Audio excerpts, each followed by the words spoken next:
এক গ্রামে থাকত ছোট্ট একটি ছাগলছানা, ছোট মেয়ে মুনমুন আর একটি ছোট হাঁস থাকত। তারা সবাই খেলতে গেল। খেলতে খেলতে তারা গভীর জঙ্গলে ঢুকে পড়ল।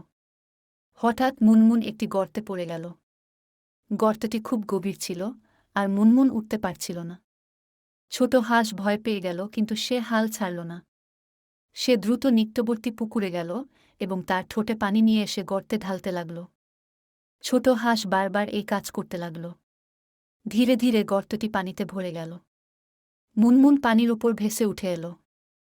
গর্ত থেকে বের হয়ে মুনমুন ছোট হাঁসকে জড়িয়ে ধরল। পরে তারা বাড়ি ফিরে এল এবং সবাইকে ঘটনাটি জানাল। সবাই ছোট হাঁসের বুদ্ধি ও বন্ধুত্বের প্রশংসা করল। এরকম আরও মজার মজার ভিডিও পেতে চ্যানেলটি সাবস্ক্রাইব করুন এবং সাথে সাথে ভিডিও নোটিফিকেশন পেতে বেল আইকনটি ক্লিক করে দিন। লাইক, কমেন্ট এবং শেয়ার করে অন্যকে দেখার সুযোগ করে দিন।